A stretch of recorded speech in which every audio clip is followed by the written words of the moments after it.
안녕하십니까. 조철의 박사의 통통통 시간이 왔습니다. 자, 이번에는요, 제가 국내에서 보니까 편의점 컨비니언스 스토어입니다.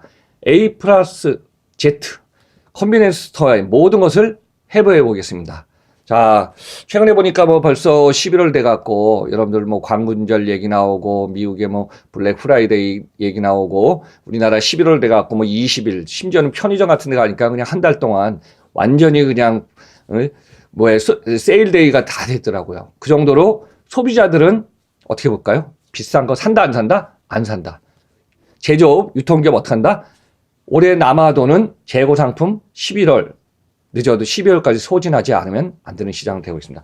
제가 그래서 한 여러 차례에 걸쳐서 편의점에 대해서 한국 편의점 현상과 미래 전략에 대해서 유통, 물류, 마케팅, 소비자 다양한 내용을 통해서 제가 A부터 Z까지 해보겠습니다.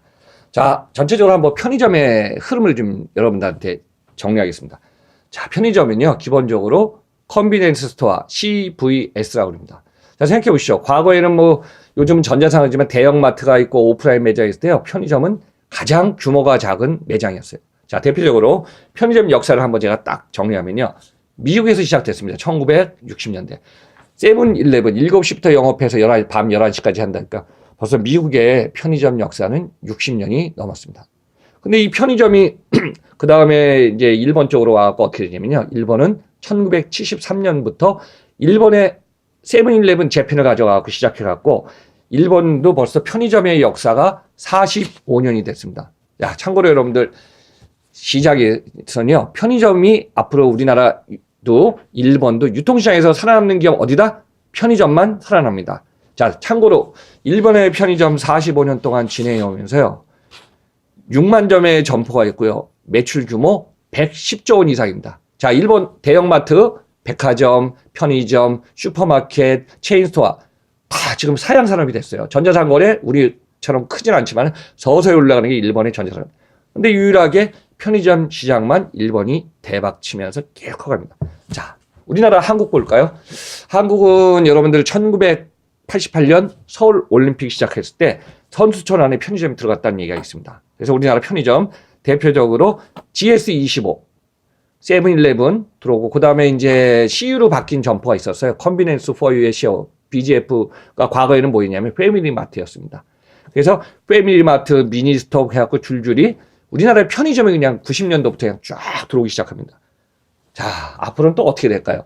제가 이제 편의점은요, 한국, 일본, 중국까지 진출해갖고 지금 동남아시아, 제가 지난달에도 보면요, 좀 아세안 시장을 제가 이제 요즘 5개 이상을 다녀보면서 쭉 보니까요, 가면 갈수록 24시간 쉬지 않는 문화가요, 일본, 한국 다음에 어디는 동남아시아입니다. 아세안 시장이요, 태국, 앞으로 베트남, 이런 쪽의 도심 같은 데 하면 그냥 24시간 문화가 벌써 확산돼갖고 지금 진행 중에 있습니다. 항상 그렇죠. 편의점은 어디에 있는다? 사람이 몰려들고 사람이 구매하기 좋은 장소에 모든 편의점이 갑니다. 그래서 이제 편의점 시장은 결국은 아세안 시장까지 확대되고 있습니다. 자, 그러면 이렇게 두 번째 성했습니다.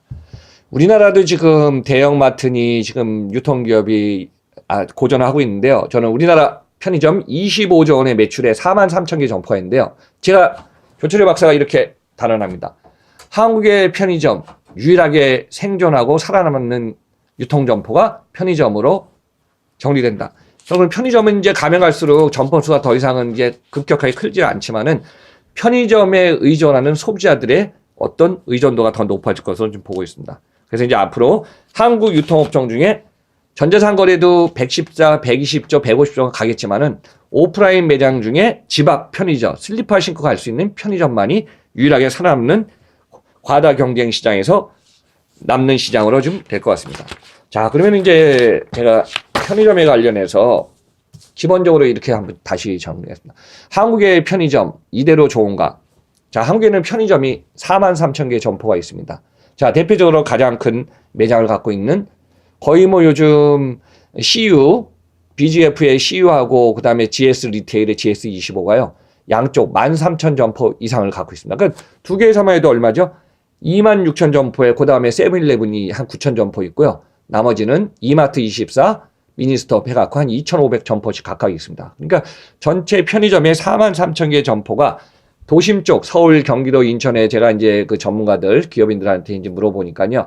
우리나라의 편의점도 한 50에서 60%가 수도권에 몰려 있다고 합니다. 자, 참고로 여러분들, 우리나라의 지금 인구 중에 과반수가 이제 서울, 경기도, 인천이 한 2,600만 명 가까이 살고 있는데요.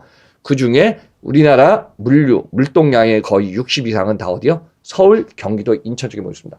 그러니까 어때요? 지방권에 가면 갈수록 물론 이제 동선이 좋은 때는 이제 편의점도 중요한데 편의점은 물건을 파는 것도 중요하지만요. 물건이 주문량이 떨어질 때는 발주를 하면은 물류센터에서 하루에 2회전입니다. 우리나라 2회전 배송의 물건이 정량 적재 적소 물류의 키워드로 그때그때 갔다가 물건을 갖다 주는 게 너무 중요합니다. 그래서 최근에 기본적으로 편의점에는 25평 규모가 우리가 이제 편의점을 기본 매장에 SKU 2,500개에서 3,000개 아이템이 편의점의 기본적인 요소입니다. 근데 하나 차이점이 있습니다. 우리나라 전국 어디 가다 보면 저 같은 경우도 지금 제가 한국에서 역삼동에 있는데요. 역삼동 주변에 편의점 다 모여 있습니다. 가까이 있는 거 반경 100m 안에 제일 집에서 나가서 1분 거리에 CU가 있고요. 2분 거리에 GS25가 있고요. 거의 3분 거리에 세븐일레븐이 있고요. 한 5분 거리에는 이마트 25가 있더라고요. 그러니까 그만큼 우리 생활권에서 편의점은 가깝고도 구매하기 쉬운 점포가 됐습니다. 근데 이제 편의점에는 중요한 게 하나가 있습니다. 제가 이제 오늘 첫 시간에는 키워드만 얘기합니다. 일일 매출액이 너무 중요합니다. 자, 하루에 얼마를 팔까요? 규모가 크고 매장이 큰 편의점은요, 그만큼 상품 SK가 많으니까 물건 많이 팔겠죠. 그 다음에 규모가 작은 매장은 잘 팔리는 상품만, 인기 상품만 재고량을 하고 또 안 팔리는 상품은 거의 안 넣는 게 기본적입니다. 그래서 편의점의 일일 매출액 너무 중요하고요. 평균 객단가입니다. 근데 이제 편의점 GS25 CU 해갖고 이제 빅2 양 큰 편의점에 이제 전문가들하고 제가 미팅하면서 물어보니까 이런 얘기입니다. 저한테 이제 박사님, 제가 이제 올해는 이번 학기엔 또 이제 아주대하고 단국대 경영대학원에서 또 이제 MBA 교수를 또 하고 있거든요. 제자들이 막 발표하면 저도 이제 질문하고 이제 마치 토론할 때 요즘 편의점에 잘 파는 게 뭔가요? 제가 이제 전문가들한테 물어보면 이렇게 우리나라요 술, 담배 매출 의존도가 너무 높습니다. 그래요. 그럼 생각해 보세요. 편의점 매장에 술하고 담배가 높다는 거는 기타 상품은 앞으로 팔릴 기회가 높은 상품들이 늘어날 것입니다. 근데 제가 여기서 앞으로 우리나라 편의점에서 지금 주목될 쪽은요. 그전에도 있지만 푸드 코너를 확장해라. 자, 도시락, 샌드위치, 데일리 상품, 먹거리 상품, 소세지 뭐 관련돼 갖고 최근에 이제 가을 겨울 되면 뭐죠? 후라이 튀겨서 갖다 주는 거, 호빵, 부가 서비스 이런 상품들이 앞으로 편의점의 고객 동선을 유연한 쪽으로 늘어날 겁니다.